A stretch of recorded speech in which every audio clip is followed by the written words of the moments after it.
Hi, everyone, and welcome to the Asher Marketing Podcast. I'm Anthony Giuliano, and my guest this week is Josh Wickersham with Harris Boats. Josh, thanks for being here tonight. Yeah, thanks for having me. So you are a somewhat professional traveler, and 2020 was not the best year for that. So what do you have planned for 2021? Oh, man. So last year we had a trip to Costa Rica planned. That shut down pretty much right when we were looking to go. So we ended up just rebooking it, and we actually already took that trip. Oh, wow. Last month. Okay. The next trip we don't really have on the books. All right. We've been, making a list and taking ideas. So if you got any suggestions, I'm open to them. Well, I haven't been to nearly as many places as it appears you have been, but Australia was my favorite one. That was a big trip. Have you been there? I have. Okay. Yep. All right. See, I couldn't stump you there. Australia, New Zealand, and Hawaii was one of my favorite trips we took as well. Well, New Zealand and Hawaii are both on my wish list. I haven't been to either one.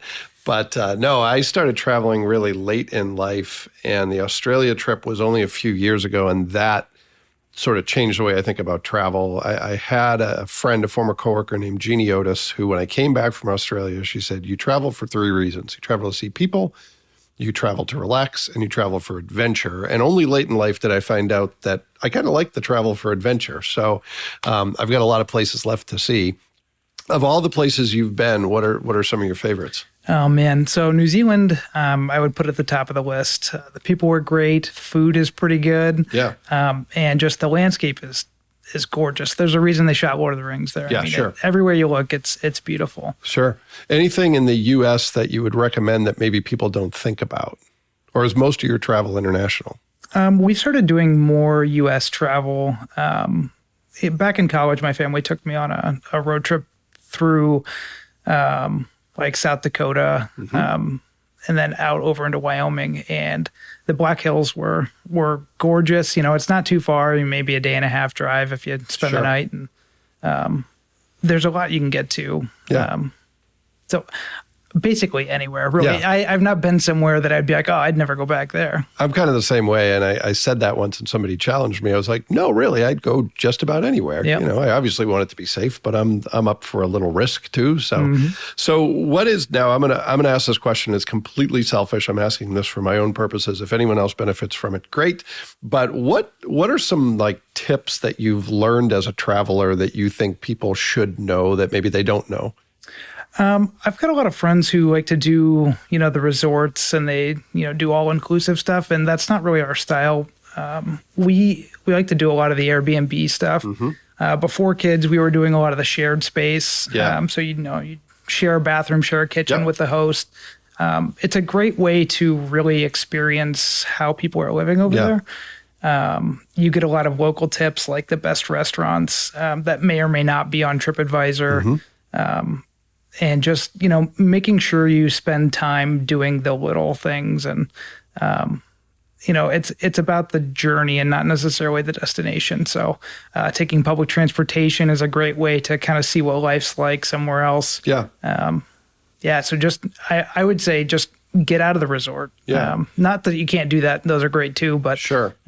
It's not everything. Yeah. And one of the things I like about Airbnbs is actually when you stay in a neighborhood, it's different where you're not apart from everything. You're kind of in the mix, which comes with some challenges, but it's fun. It's a way to experience living in a place as much as just visiting it. So yeah, we've definitely gotten lost a couple times looking for our apartment, but it all works out in the end. Yeah.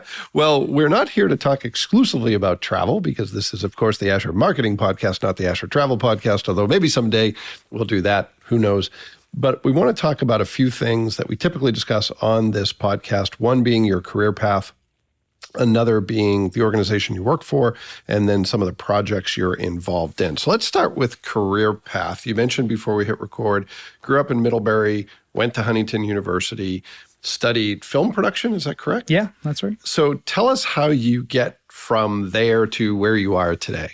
Yeah, so I kind of think of my career path as, one of those cartoon treasure maps where, you kind of start in one spot and then it does a bunch of loop-de-loops. Yeah. You don't know where you're going to end up, and then you finally land on the X where the treasure's buried. But I studied film production. My goal was originally to move to Chicago, worked with a production company over there. And I spent a few months couch surfing on weekends, interning at a studio. Never really landed a gig, and then got a job here in Fort Wayne at the brand Fine Chocolates, in their small marketing department. Sure. And I was working, half doing marketing stuff, social media, website, photography, and then half in the shop as a customer service employee. So it was kind of a mixed bag of experience. I got to work with the people and then also help sell the product, which was a lot of fun. And funny enough, that was one of my first experiences with travel. They licensed their name and their chocolates to a company in Kuwait for a while. And so I got to go over and help open a store over there. And that kind of, opened my eyes to, the bigger world out there. But and then from there, I got into digital marketing, a little heavier with, an ad agency as an account executive, and found out, that's not really my style, not my speed. So as someone who's done, account side work for a while, I'm interested in what didn't work for you. There's a lot of stuff that doesn't work for me, but there's some of it that works, obviously, because I've been doing it for a while. Yeah, I'm just not really very salesy. Okay. I enjoyed learning and sharing, everything that digital marketing can do and how it can help. Yeah. But when it came down to it, I wasn't, very good at, calling people up and saying, hey, we should try this or we should try that. If you ask me, I've got plenty of ideas, but it's just not really my attitude to go out there and do that. Fair enough. Fair enough. So you go from the brand to a digital marketing role at an agency. You decide being an account exec is not for you. Then where do you go from there? So from there, I kind of stepped back from full-time work and picked up some work at a photography studio, Robert's Photography here in town. I still work with Pat quite a bit. And I also worked at JW Specialties, doing some of their social media, Facebook, email marketing. And during that time's when my wife and I started traveling a lot. I was able to set my own schedule, didn't really have any PTO, but I could work remote when possible. And then from there, we started a family, and I kind of figured out that, you need a little more consistent paychecks and, some benefits and stuff like that. It changes everything, as I learned 21 years ago. Yes. And that's what landed me at Brunswick with Harris Boats. So, okay. So what was it? Was it a position that was advertised? Was it through someone you knew? Yeah, it was. I think I found it on Indeed, and it was listed under Brunswick and not as Harris. So I wasn't really sure what it was, and even the job description didn't really mention the brands. And I went through the process, and then I realized that it's Harris Boats, which is. They've been making boats in Fort Wayne for over 60 years now. So very familiar with it. I spend my Sundays on a 1972 Harris. So once I found that out, I was like, oh, this is great. Yeah. And then they were looking for somebody specifically to come in and help with their photo shoots and video shoots. And I was like, oh, this is perfect. And so that's what brought me in. So is the majority of the work you're doing on the photo video side, or is it broader than that? I would say it's much broader. It's pretty seasonal. Right now, we're getting ready to jump into our photo shoots on the water. So it's a lot of prep work, pre-production, getting shot lists together, lining up talent, figuring out how we're going to get the boats to and from the lake, all that stuff. But over the summer, then I spend, several weeks between the factory and on the water. I come back looking like I've been at the beach, the whole time. Everybody's like, oh, Josh is back. So the summers are great. I love the summers. Once we get into the winter, it starts to slow down. Then the fall, we're really, trying to get our materials together for product launches, get ready for boat shows in the spring. And then, spring is heavy selling season, and then, we kind of start the cycle again. But I also do a lot of general customer service stuff, and I run our social media accounts and that kind of stuff year round. So there's not really a slow time. It's just kind of a different pace. Yeah. So in terms of locations, do you generally work in Northern Indiana, or are you going to other locations to shoot? The majority of the time we are in northern Indiana. We go up to Lake James quite a bit. Just because, we take a lot of boats to and from the lake and it can get expensive if you have to go too far. Sure. We do try to get out of northern Indiana just so the tree line doesn't look, the same everywhere you go. But that's usually, once every other year we get to take a boat or two. Sure. So what are some of the challenges that people might not expect that you run into on a boat shoot? What are some things that, you've run into that maybe are not so fun in what sounds like a really fun job? Yeah, it's one of those things where a lot of the times we're using boats that are, fresh off the line or, this is the first one we've built and we're putting it on the water the first time. So we've gotten up there and the fuel lines haven't been hooked up or something like that. And we're like on the phone, we're like, I can't figure it out. And this is all stuff that, would normally be taken care of by a dealership. Sure. But nobody's like, oh, they'll do it. Yeah. It's like, oh, okay. We had that happen with our camera boat. We take this giant, 2-story tower boat with twin engines and we get it out on the water. There was just enough fuel to get it out into the water and then not back. Not back. Yeah, that's a problem. So it's a lot of little stuff like that. Yeah. So tell us a little bit about Brunswick and Harris, how the two entities are related and where you spend most of your time, which brands you're working on and what that consists of. Sure. So Harris Pontoons was founded in 1957 over in LaGrange area, and we've been here ever since.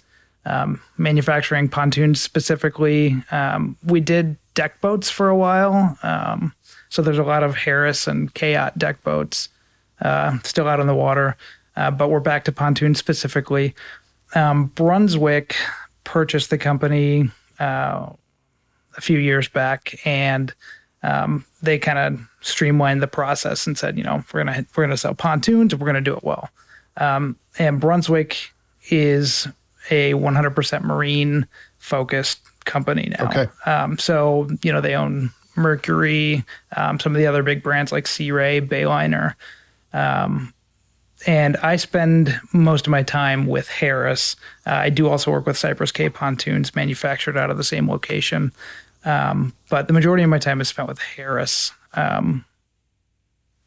So it's been fun because I know pontoons. Like I spend time on pontoons and I know what it's like to actually go out and use the product. So it's fun. So you mentioned you spent a lot of Saturdays on a Harris pontoon. Was that true prior to you working for the brand, or was that a byproduct of you working for the company?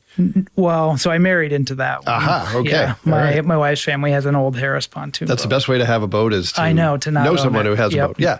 Yep. Yeah, especially with small kids. I just wouldn't even have time to do anything with it. Sure. But so I was, we were spending our summers, on the water, on the boat, and it was just a happy coincidence. Yeah, well, that's great. So obviously, again, based on what we talked about prior to hitting record, big boom time for boats because where people are restricted from doing other things, the opportunity to spend time close to home and maybe saving money because they're not traveling and doing other things. What's that looked like for your brand over the past 14 months? Oh, man. Okay, so let's say back in March last year, everybody was so nervous. A lot of our dealers and, everybody in the industry in general was just like, oh man, this is going to be like 2008. Nobody's going to buy a boat. Yeah. A lot of uncertainty. And then that was just the complete opposite. Once people figured out, they weren't going to be able to go to concerts or go travel and do all this stuff, everybody's like, well, what can we do? And boats. They can go to the lake. They can take all their friends with them. They can just have fun outside. Yeah. And that has not slowed down at all. Yeah.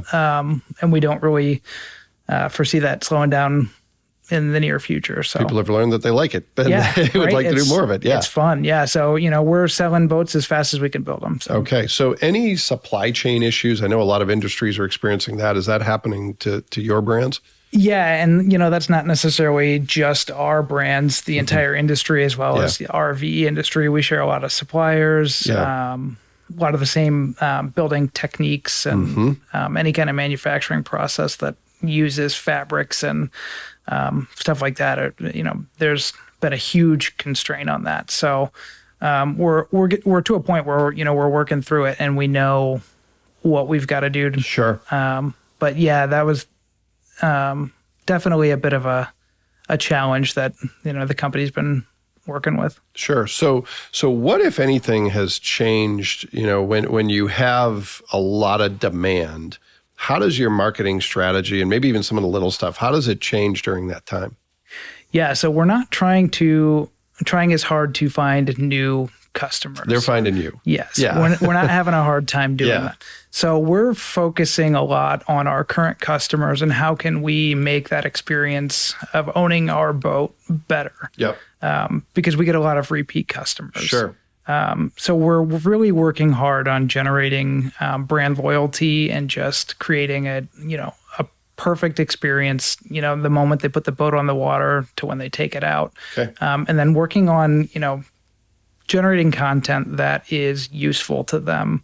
A lot of tutorials for new boaters, activities that they can do with their grandkids, that kind of stuff. Just ways to use their boat that they may not be thinking of, or just teaching them how to be better boaters. Sure. And I would assume that in today's environment, I could be wrong, but I would assume that a lot of that content is video because it does, so well from an engagement standpoint. Is that correct? And if so, is that helpful to you since you come from that background?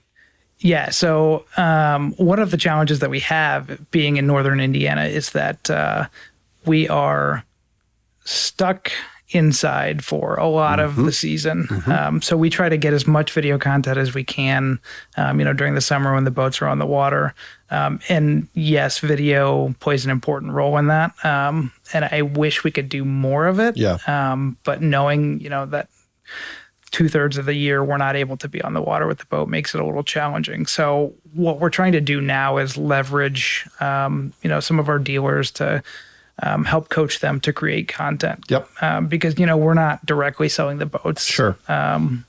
So we've got to kind of train our sales people out in the field to kind of help us through that. But yeah, video definitely is something that I enjoy working on and is making a big difference in how we're presented, especially with this high demand. Sure. And who is your target your target customer? Who is it that you primarily focus on, and why is that the focus? Yeah, so we get a lot of older 50s, 60s people, and a lot of them are, previous boat owners. They may or may not have kids at home, empty nesters, or, they're starting to get their grandkids at the lake. Yep. So we get a lot of people who will trade in their speedboat and they'll pick up a pontoon because they know they can still go fast. Yep. But they can also take it slow and just hang out with the little ones. Sure. But yeah, so it's a lot of multi-generational kind of families, and we're starting to push more into the younger audience, especially this past year with everybody being stuck inside. Everybody's wanting to take, their time outside. So we're seeing a lot of younger first-time boaters being drawn to the brand. So Sure. So you mentioned the seasonality of the business. So I want to talk now about some of the specific projects, and obviously don't share anything proprietary that you don't want to share, but what are some of the projects that are taking up your time now or that you're looking forward to? Maybe things that are keeping you up at night or that get you excited, or maybe a little bit of both. Yeah, definitely the photo shoots. That's what we're, gearing up for right now. It's my favorite time of year. Yep. The month, which, we'll be on the water in about a month. This month is one of the most stressful, just getting everything lined up and making sure, boats are completed and they get up to the water and they're cleaned and gassed up, ready to go. As soon as we get on the water, it is great. Yeah. I have, you show up and whatever happens and you deal with it. And it's fun. That's when you start to get creative, and that's where the magic happens. So how do you source talent, if you don't mind sharing that? I, having done that in the past myself, sometimes it's using talent houses, sometimes it's relying on family and friends, depending on the nature of the shoot. I'm sure there's a lot of people who would love to be part of a shoot out on the water, but how do you find talent generally? Yeah, so it's a good mix. A lot of times we'll use employees and their families. We know that they're, available during those hours. Sure. We usually shoot during the week because the lake gets pretty busy on the weekend. We get a lot of lake families that we've just kind of interacted with over the years. We know that they're natural on the boat. They're comfortable driving. We don't really have to do much coaching. They just look good on the boat. Sure. And then, for some of our bigger products, we'll hire talent in. For our photo shoots, or our video shoots, we usually hire talent from a modeling agency, knowing that we've got a lot more work to do and we need to be able to rely on them hitting their marks and all that stuff. So, it's a good mix. I've had my friends, my family out as well. So, yeah. Well, it's sometimes you can borrow talent, but they're not always reliable if you, if you ask them to do it for nothing. Or close to nothing. Yep. So every year you'll see me in at least one boat because somebody didn't show up. Yeah. The back of my head has been in probably 100 different photo shoots. I have the back side of my head is ready for prime time, not the front side. Yeah. So. Well, there's a reason we're behind the camera. That's right. 100%. So in terms of the boat shows, what's your involvement in that, and how does that come together? Obviously, that's been hard to come by in the last year, but as we get back into that, how does that affect your work, and what's your involvement in it? Yeah, so our department, we help organize all of the point of sale and like boat show displays and everything like that. A lot of it's handled by our dealerships. They're required are responsible for setting up the boats and getting them cleaned and ready to show. So we help with, getting any of the marketing materials together for them. And then we go and help as sales personnel. So I'll go to a couple shows. Our sales managers are at every show they possibly can be. We've got some other people from corporate that'll come over and help out, but we're mostly just kind of there to answer questions and help sell the boats for our dealerships. Okay. All right. Well, anything there on the schedule, or those starting? Obviously, it's a little bit past that season, I would think. Yeah, last year, obviously, I don't know that we did any with any of our representatives. This year, it's a bit more of a mixed bag. A lot of them are able to have boat shows outside. Some of them are opting for in-house dealer shows rather than going to a big convention center. They'll host their own event. This year, we're starting to see some of the shows open up, and I expect we'll be at a bit more. Probably not 100%, but a lot more. Sure. Well, Josh, I'm going to swing over to the speed round of the show where we talk about some of the things that we've discussed, but maybe a little bit of a different angle or a little more concisely. And I want to start with your career path. You've done some things and learned maybe this isn't for you. You've done some things that have aligned better with your interests. You've worked pre-kids. You're now working with a family. What are some of the things you've learned? Maybe your best advice if you were talking to, a student group at Huntington University, or someone who's just getting started in marketing, or someone who, isn't sure they're in the right career path and might be looking at something else. What's some of the best advice you've learned over the years? I would say start with finding an industry and a company that you like. There's a big difference between selling something that somebody needs versus something that they want. And if it's something that you enjoy doing yourself, that makes a huge difference. And not everybody's going to find that their first job. Sure. And if you don't, I would suggest finding either a hobby and trying to work that into something that you could potentially see yourself doing down the line, or finding a nonprofit locally that aligns with your interests. Yeah, for sure. So finding an industry that is interesting to you is probably the number one thing that I would start looking for. Yeah. So if I want to go down a little bit of hopefully a productive digression, sure. You actually, your interest in travel was a personal one, but it also had some impact on your professional life. Yeah, so I did recently start volunteering with Fort Wayne Sister Cities on their marketing department. I'm not spending as much time as I would like to at the moment, knowing that it's a busy season for us. But that's been a lot of fun for me to get to know the people involved there and start to kind of generate more awareness locally about what we do and, how we can impact, students who are going on exchange trips or just people looking to learn more about other cultures. Yeah. Well, one of the things that I admire about the path you've taken, and it's kind of emblematic of something that didn't exist when I started my career, is if there's not a path for you, you can create one. You can start a blog. You can start video content and position yourself as an expert or at least someone who has an affinity for a particular industry. And sometimes that turns into a career, or at the very least, it helps complement a career. So yeah, definitely. Yeah. All right. Second question. If someone were to ask you about the place you work and you had to sum it up in a few sentences, 30 seconds, 60 seconds, what would you say? We make pontoon boats and we have a lot of fun doing it. Yeah, I mean, if you enjoy hanging out with your friends on the water in the summer, I mean, that's basically Harris in a nutshell. We make good boats. All right, great. So the last one might be easier for you than it has been for some people because you're actually in an industry that's thrived during this time period.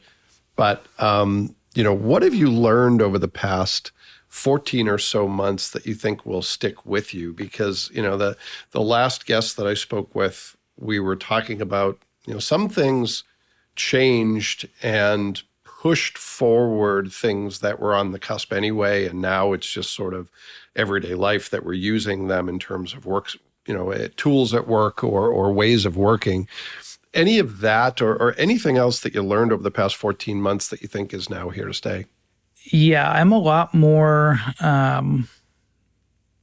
into my schedule. I make sure that I block out time if I know that I'm going to need to do something. I've been lucky enough to work remote throughout most of it, and I'm kind of hybrid right now, back and forth between home and the factory. And that can be challenging trying to keep your work and life separate. So, and even during the workday, a lot of our employees are in a different state, different time zones. And so the lines between, who's available and who's not are pretty blurred. So I make sure to block my calendar and say I'm not available after 5 o'clock. If there's something that we need to do, we'll work on it. And then I also, make sure to, I close my laptop and I will turn off my notifications for specific hours during the day. Yeah. Because I know that it's just a little bit of anxiety that I don't necessarily need.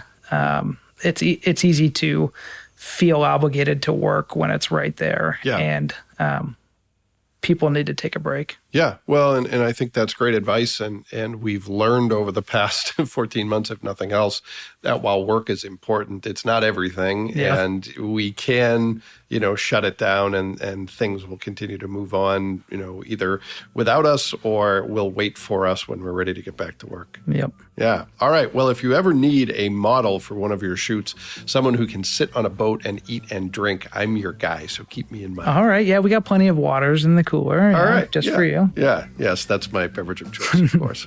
Well, Josh, thanks. Really appreciate hearing more about you and the company you work for and some of the stuff you're working on.